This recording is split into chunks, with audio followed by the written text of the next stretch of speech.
Hey guys, a very good morning to all of you. Firstly, I heartily welcome to you in my YouTube channel. So guys, today we are going to discuss about the short story Under the Banyan Tree, which is unit 5th of BA first semester. Students, आज हम बात करने वाले हैं under the banyan tree short story के बारे में, जिसे लिखा है आर के नारायण ने। जब हम कोई शॉर्ट स्टोरी पढ़ते हैं तो उसमें एग्ज़ाम में उसके जो क्वेश्चंस पुटअप कर लिए जाते हैं वो मोस्टली यही होते हैं कि आपको स्टोरी की समरी देनी होती है, या फिर उसका जो मैन कैरेक्टर होता है उसका कैरेक्टर स्केच क्या है, और उस स्टोरी का थीम क्या होगी, उसका मोरल क्या होगा, और कंक्लूजन क्या है, प्लॉट कैसा होगा। तो देयर आर मैनी क्वेश्चंस जो आपसे पुटअप कर लिए जाते हैं। आप इन सभी क्वेश्चंस के आंसर हम आपको एक ही वीडियो में प्रोवाइड करा रहे हैं। आप बिना स्किप करते हुए इस वीडियो को पूरा देखें, और वीडियो पसंद आए तो प्लीज़ लाइक कर दें और हमारे चैनल को सब्सक्राइब कर दें। Without any delay let's start the video.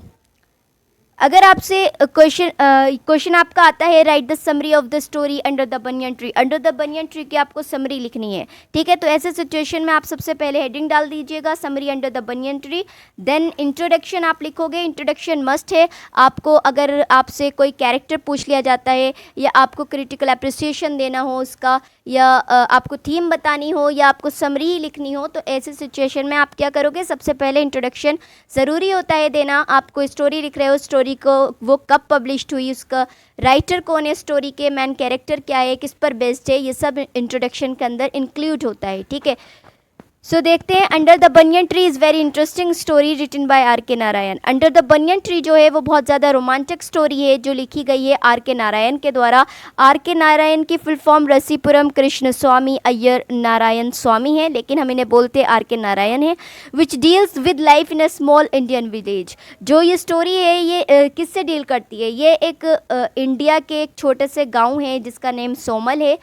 उसकी जो ज़िंदगी है, सोमल नाम के गांव की जो ज़िंदगी है, वहाँ के रहने वाले जो लोग हैं, वहाँ का जो ऑर्गेनाइजेशन है, वो सब कैसा है, इन सब के बारे में हमें स्टोरी में बताया गया है। It was published in 1985। ये स्टोरी पब्लिश की गई थी 1985 में। The story begins in a remote village named Samuel in southern India. ये स्टोरी शुरू होती है एक रिमोट विलेज जहाँ पे कम लोग रहते हैं, नेम्ड सोमल, जिसका और उस गाँव का नेम है सोमल इन साउथर्न इंडिया, यानी इंडिया के साउथ साइड में ये एक छोटा सा गांव है Somal. Where people live in a kind of perpetual enchantment unmindful of their dismal surroundings. Where people यानी कि जहाँ पर जो लोग हैं, जहाँ के live in a kind of perpetual enchantment, वो अपनी ही एक मदहोशी, अपनी ही जुनूनियत में रहते हैं। Unmindful of their dismal surrounding, और उन्हें अपने इर्द गिर्द की जो गंदगी है, यानी कि जो अपने आसपास का जो भी एनवायरनमेंट है, वातावरण है, उन्हें उन चीज़ों से कोई लेना देना नहीं है। वो अपने ही मदहोशी में रहा करते हैं। उन्हें अपनी चीज़ों से, अपने लोगों की कोई परवाह नहीं, वो सिर्फ अपने ही धुन में जीते हैं। और उनके जो सोमल नेम का जो गांव है वो बहुत ज़्यादा गंदा है। वहाँ की जो व्यवस्था, उनके वहाँ की सड़कें, वहाँ का पानी का एरिया कुछ भी अच्छी तरह से व्यवस्थित नहीं है। लेकिन उन लोगों को अपने गांव की नहीं पड़ी, वो सिर्फ अपनी धुन में जिया करते हैं। Nambi is the central character of the story. Nambi जो है इस स्टोरी का सेंट्रल कैरेक्टर है। If we talk about the theme, so theme में in under the banyan tree R K Narayan, जो कि आर के नारायण के द्वारा लिखी गई है। The theme is telling about, ये थीम हमें बताती है आइसोलेशन यानी एकांतता, हार्डशिप मेहनत, एस्केप भाग जाना, फियर डर होता है, फेलर मीन्स असफलता, लॉयलिटी एंड सेल्फिशनेस, इन सारी बातों के बारे में यह हमें बताती है। नेक्स्ट है, अगर समरी है तो आप देखिए, ये जो इंट्रोडक्शन से पहले एक पॉइंट आपको नज़र आ रहा होगा, ये पॉइंट हमने इसलिए लगाया है, जिस हेडिंग में आपको ये पॉइंट नज़र आए वो हेडिंग आपकी कैरेक्टर स्केच में भी इंक्लूड की जाती हैं, ठीक है। मतलब जो आप कैरेक्टर स्केच अगर आपसे पूछ लिया जाता है तो जो आपके हेडिंग्स में पॉइंट है, वो सारी पॉइंट्स वाली हेडिंग आप अपने कैरेक्टर स्केच में लिखेंगे। लेकिन जो विदाउट पॉइंट्स की हेडिंग है वो सिर्फ आप अपनी समरी में ही लिखिएगा, कैरेक्टर स्केच में नहीं लिखिएगा। नेक्स्ट है आपके समरी में फर्स्ट हेडिंग है फिल्दी विलेज। फिल्दी विलेज यानी कि गंदा गांव, अव्यवस्थित गांव। इन द स्टोरी में the place of the village named Samuel was very filthy. इस स्टोरी में जो सोमल नाम का गांव है वो बहुत ज़्यादा निर्जन है, ठीक है। इस सैंग would provide water for drinking, bathing and washing the cattle, but at the same time were also available diseases like malaria and typhoid in the water. कह रहे हैं इसका जो टैंक्स है, ठीक है, यानी कि जो इसके पानी का टैंक है, वो जो पानी प्रोवाइड कराता है, उसमें क्या होता है, उसमें अक्सर जो कैटल्स होते हैं यानी कि पशुओं के जो बच्चे होते हैं उसमें नहा रहे होते हैं, पानी पी रहे होते हैं, उनको धुला रहे होते हैं, ठीक है। सो ये सब वहाँ चल रहा होता है और उसी में से वो वहाँ के लोग पानी पीते हैं, जिसकी वजह से क्या हो जाता है, जैसे मलेरिया, टाइफॉइड जैसी बीमारियाँ, ठीक है, वो उसके अंदर उस वाटर टैंक अवेलेबल रहती हैं। There were crooked street in the village, और क्रूक्ड मीन्स होता है टेढ़ी मेढ़ी, स्ट्रीट्स मीन्स होता है गलियाँ। तो वहाँ की जो उस विलेज की गलियाँ हैं, उस गांव की जो गलियाँ हैं वो बड़ी ही टेढ़ी मेढ़ी सी हैं।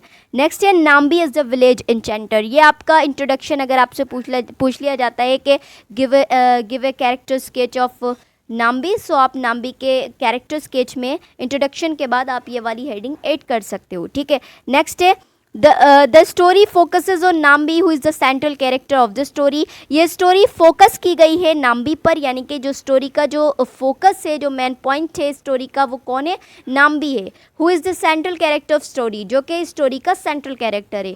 ही was an enchanter of words. Enchanter बोलते हैं जादूगर, एन्चेंटर मीन्स होता है जादूगर, वो अपने वर्ड्स का जादूगर है, यानी कि जब वो बात करता है तो ऐसा लोगों को वो मदहोश कर देता है, ठीक है। तो वो अपने वर्ड्स का जादूगर है, because he was a story Taylor, क्योंकि वो एक कथानक है, ठीक है, यानी कि वो कथाकार है, वो कहानी सुनाया करता है। He tells the stories like magic to transmute the drab existence of the villagers.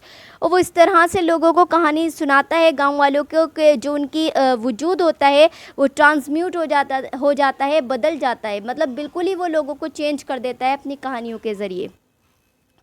Next है the age of Nambi. Nambi was an old man uncertain age. Nambi जो है वो बहुत बूढ़ा व्यक्ति है, अनसर्टेन कहते हैं अनिश्चित, यानी कि जो कि निश्चित ना हो या फिर जिसका आकलन करना मुश्किल हो, ठीक है, वो उसकी एज का आकलन नहीं किया जा सकता। It was very difficult to estimate his age, उसकी एज का आकलन या सही तरह से हम उसे नहीं बता सकते कि कितनी एज का था वो। Everyone was unfamiliar with Nambi's age. हर कोई उसकी एज से, उसकी आयु से अनफैमिलियर है, अनोन है, कोई नहीं जानता। But he was too old, लेकिन वो बहुत ज़्यादा बूढ़ा था।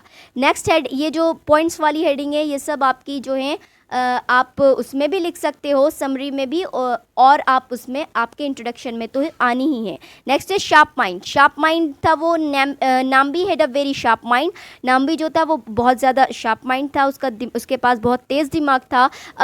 ऑल्दो मीन्स होता है हालांकि, ही वॉज इलिटरेट। इलिटरेट कहते हैं अज्ञानी को, वो अज्ञानी होता है, अज्ञानी है मीन्स वो अनपढ़ है। He had the gift of creating fabulous and entertaining stories. लेकिन उसके पास एक तोहफ़ा है, एक गिफ्ट है उसके पास, शानदार निर्माण करने का, यानी कि अब वो अपनी स्टोरीज़ को इस तरह से अपने माइंड में बिल्ड करता है कि कोई कह ही नहीं सकता कि वो इलिटरेट है। दैट कुड फैसिनेट एनीबडी, और जिससे वो क्या करता है, वो हर किसी को रिझा लेता है। नेक्स्ट है हिज स्टे, यानी वो रहता कहाँ है। He lived in the small temple which was at the end of the village. वो रहा करता है एक छोटे से टेम्पल में, जो कि विलेज के एंड में एक छोटा सा टेम्पल है जहाँ पर वो रहता था। There was a banyan tree in front of the temple. उस टेम्पल के सामने एक बरगद का पेड़ है। Usually he spent most of the time in the shade of banyan tree. और अक्सर वो क्या करता था, वो अपना जो वक्त है, उसका जो वक्त होता था वो मोस्टली banyan tree की छाया में, जो उसकी छाया आती थी उसमें बैठकर गुजार दिया करता था। He did not have many belongings, उसके पास ज़्यादा सामान कुछ नहीं था। His routine, वो करता क्या था, उसका कार्य क्या था, उसका रूटीन क्या था। At the night Nambi used to tell a story. हर रात वो क्या करता था, एक स्टोरी सुनाया करता था। He lights a small, जब रात होती थी तो वो एक स्टोरी सुनाया करता था। He lights a small lamp, और वो एक छोटा सा लैम्प, वो एक छोटा सा लैम्प को जलाता, and keeps it at the trunk of the banyan tree, और बनियन ट्री के ट्रंक यानी जो सबसे ऊपरी तना होता है उस पर जाकर उस लैम्प को रख कर आ जाता था। To send a signal to the villagers. इससे क्या होता था, वहाँ के जो गांव वाले थे, उस गांव के जो लोग थे रहने वाले, वो वहाँ के उस सिंबल को देखकर समझ जाते थे कि अब क्या होना है, अब जो है नाम्बी हमें एक न्यू स्टोरी सुनाएगा, ठीक है। यानी वो उसको सिग्नल भेजने का तरीका था, वे था कि वो किस तरह से एक लैंप को लाइट करता था और फिर उसे बनियन ट्री के ट्रंक पर, सबसे अपर ट्रंक पर रखकर लोगों को सिग्नल भेजा करता था। एट मून राइज, और जब मून राइज होता था यानी जब नया मून निकलता था, men, women and their children, पुरुष, स्त्री और उनके बच्चे, rush to the temple, temple के सामने या फिर टेम्पल के पास आकर रश हो जाता था, बहुत भीड़ हो जाती थी। बिफोर द गॉडेस, गॉडेस के सामने यानी कि जो उस टेम्पल में देवी थी उनके सामने, लोस्ट इन डीप मेडिटेशन, और वो सब उनमें अपने गहरी मेडिटेशन में, गहरी ध्यान में खो जाया करते थे। ठीक है, नेक्स्ट है Nambi as an important part, Nambi एक अभिन्न अंग के रूप में। Nambi become an integral part of the village, Nambi जो था वो बहुत ज़्यादा एक अभिन्न अंग बन गया था विलेज का। As he would help the villagers forget the harsh realities of the life and embrace them on the wings of imagination. कह रहे एज ही वुड हेल्प, जैसे कि वो मदद करता था, the villagers forget the harsh realities, villagers यानी कि गांव वालों की जो हार्श रियलिटीज़ होती थी यानी कि लीव दे संबंधी बातें हुआ करती थी, जो उनकी डिफ़िकल्ट टाइम हुआ करते थे, उन सभी को भुलाने में उनकी हेल्प करता था। And embrace them on the wings of imagination, और उन्हें कल्पना के विंग्स यानी कि काल्पनिक उन्हें उड़ान दिया करता था कि हाँ, मतलब एक इस तरह से वो स्टोरी को बिल्ड करता और सुना था कि वो लोग अपनी पुरानी जो उनकी परेशानियां हैं वो भूल जाते और अपने ही माइंड में वो सोचने लगा करते थे और मतलब उड़ान के सपने देखा करते थे। नेक्स्ट है so that they could overcome their pain, उसका जो मकसद था इस तरह का ऐसी कहानी सुनाने का वो सिर्फ यही था कि वो उनके दुख को कम कर सके, and live a joyful life created by him in his stories, और जी सकें वो लोग एक आनंद में ज़िंदगी जो कि उसकी स्टोरी के द्वारा उन्हें सुनाई जाती हैं। ठीक है, नेक्स्ट है एक्सपर्ट स्टोरी टेलर, नाम भी एक एक्सपर्ट स्टोरी टेलर था। Although he was a literate yet he thought very well stories in mind, यद्यपि ही वॉज इलिटरेट, हालांकि वो अज्ञानी था, फिर भी वो अपने माइंड में इतनी अच्छी अच्छी स्टोरीज़ को बिल्ड कर लेता था। He is use to narrate a story in 1 month and take 10 days to make the story. उसका एक रूल था कि वो जब भी कोई स्टोरी को तैयार करता या सुनाता तो पहले वो 10 days स्टोरी को बनाने के लिया करता था। उस स्टोरी को बिल्ड करने के लिए, उसे क्रिएट करने के लिए स्टोरी को उसे कम से कम 10 days चाहिए होते थे। उसके बाद जब न्यू मून स्टार्ट होता था, जब न्यू मून निकलता था, उस न्यू मून पर वो लोगों को हर महीने, हर मंथ, एवरी मंथ वो जब न्यू मून निकलता था, राइज होता था, तो वो उस स्टोरी को सुनाया करता था। Usually with every new moon Nambi was ready with a new story, Nambi जो था वो एक नई स्टोरी के साथ तैयार रहता था। He never repeated the same types of story, और उसकी ये खासियत थी कि उसने कभी भी एक ही स्टोरी को कभी भी दोबारा रिपीट नहीं किया था अपनी लाइफ में। नेक्स्ट है हिज ह्यूमिलिएशन, उसका अपमान। Okay, the process of story telling went on the smoothly for years, ये जो प्रोसेस था, ये जो कार्य था स्टोरी टेलिंग का, ये कई सालों तक चलता रहा। But one day unusual things happen, लेकिन एक दिन क्या होता है, एक बड़ी अजीब सी दुर्घटना घटती है।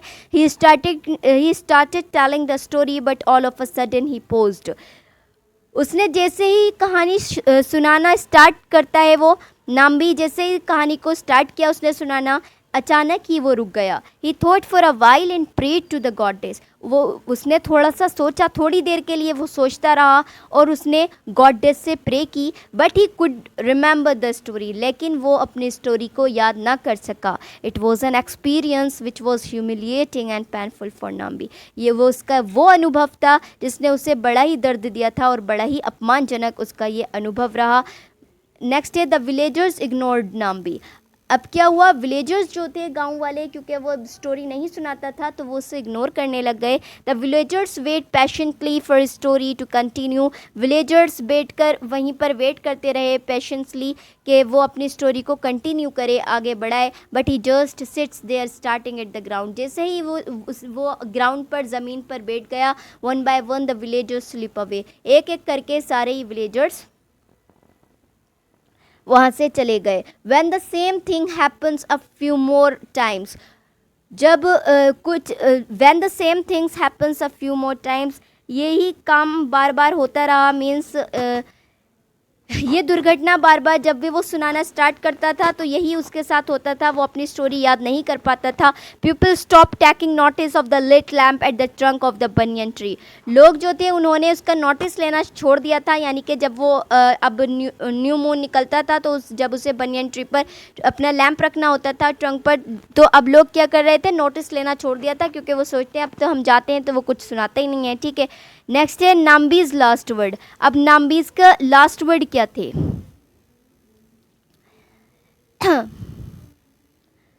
After some time, Nambi goes to the village one morning and makes a personal appeal to the people to come to temple.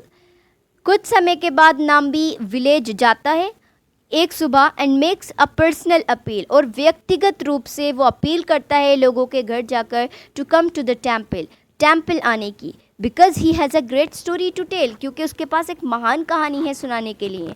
At night, जब रात होती है, a large crowd shows up under the banyan tree. A large crowd shows up under the banyan tree. एक भारी भीड़ वहाँ पर एकत्रित हो जाती है अंडर बनियन ट्री के नीचे.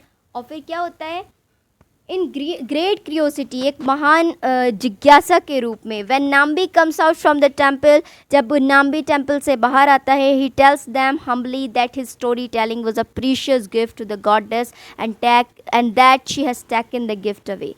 कह रहा है कि ही टेल्स दैम हम्बली, वो बड़े ही विनम्रता से लोगों को बताता है कि story telling was a precious gift to the goddess. उसको स्टोरी टेलिंग जो थी, यानी जो वो स्टोरी सुनाया करता था, वो उसके लिए एक बहुत ही कीमती तोहफा था गॉडेस का. And that she has taken the gift away, और वो अब उनसे वो गिफ्ट ले चुकी हैं. He then adds that these are his last words on this earth, और वो कहता है कि ये उसके आखिरी शब्द हैं इस धरती पर. And that this is his greatest story, और ये उसकी सबसे बड़ी स्टोरी है. स्पीकिंग दीज वर्ड्स, ये वर्ड्स कहकर he silently goes back into the temple. वो बहुत ही चुपचाप बिल्कुल शांति के साथ टेम्पल चला जाता है. And spends the rest of his life in one great consummate silence, और जो उसकी बची हुई ज़िंदगी होती है उसे वो एक महान कंज्यूमेट, यानी जो कभी ख़त्म ना होने वाली मौन के साथ वो गुजार देता है. यानी फिर सारी ज़िंदगी वो खामोश रहता है, कभी बात नहीं करता, कोई शब्द नहीं कहता. ठीक है, ये स्टोरी का उसके लास्ट वर्ड्स होते हैं कि नेक्स्ट है conclusion. The concluding story under the banyan tree is about village storyteller who concludes his career by taking a vow of silence for the rest of his life.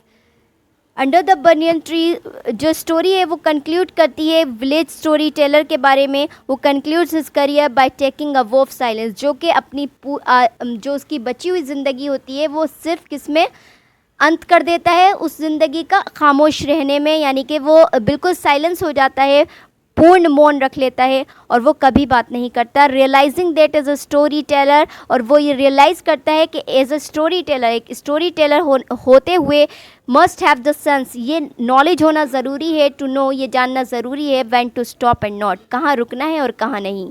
Wait for others to tell him, बिना किसी के इंतज़ार किए हुए. Moral of the story, story का जो moral होगा, the moral of the story under the banyan tree is that artistic creativity is a gift to be used for the benefit of other people. कह रहे artistic creativity यानी कि कलात्मक रचनात्मकता जो होती है वो एक बड़ा गिफ्ट है जिसे यूज़ किया जाता है दूसरों लोगों की हेल्प के लिए. ठीक है, लोगों के बेनिफिट के लिए. That's certainly how the story is protagonist, जैसा कि कहानी के नायक ने किया, नाम्बी ने किया. Nambi uses his gifts as a story teller. Nambi ने अपना इस जो उसे गिफ्ट मिला था बाय गॉडेस, उसने उसे एज अ स्टोरी टेलर के रूप में लोगों की उसने हेल्प की, उनके घाव भरने में, उनके जो वाउंड्स थे उन्हें हील करने में उनकी हेल्प की. ठीक है, तो ये आपकी स्टोरी थी. Thank you so much.